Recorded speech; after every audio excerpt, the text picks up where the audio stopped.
Here's how you get into the practice for all of us, so it's a discipline of doing it. Here's the metaphor.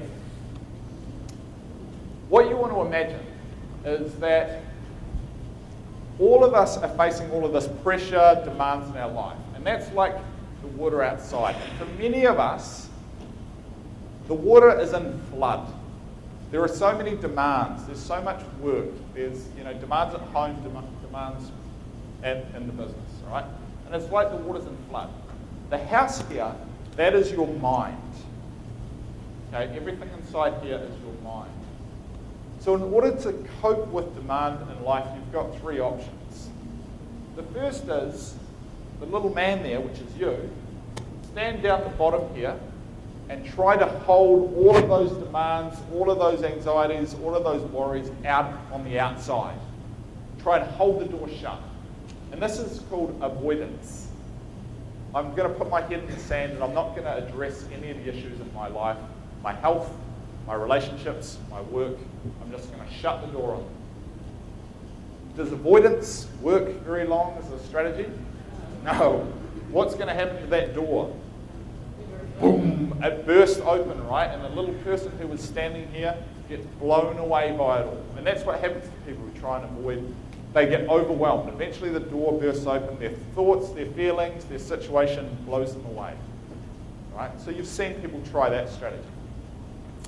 The second thing you can do is this person can get down in the water, open up the door, and let all those thoughts, feelings come in, and you sort of swim around them, you wrestle with them, you ruminate with them, you try and solve them all, you try and do all of this thinking. That's the rumination. And once again, the flood will just blow you away, turn you upside down, and you just get lost in this rumination of your mind. But here's the third step, and this is the way that we're recommending here. The third step is to do everything we just talked around. Wake up, control your attention, detach and let go. Because what you notice is there's actually a loft here.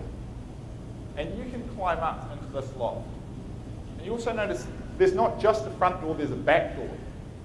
So what you do is you open up the front door and you open up the back door.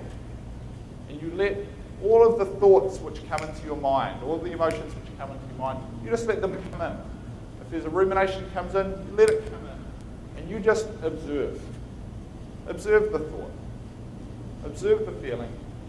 But don't grab onto it and ruminate and get attached to it. Just let it pass. Just let it pass. Let it go. Let it go. Just like Carol was describing before. Something might upset him, he'll address it, but then let it go.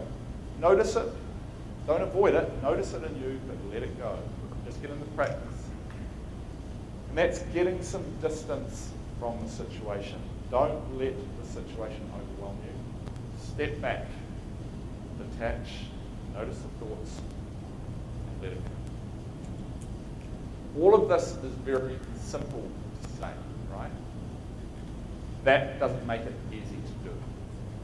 It takes practice, and it takes some discipline to do it. So those are the 4 steps. And the key is to stay awake. I think of all the things, the biggest one is to stay awake more of the time. Most of us live our lives in a slumber. We're sleeping all the time and we miss decades sometimes of our life, years, decades of our life.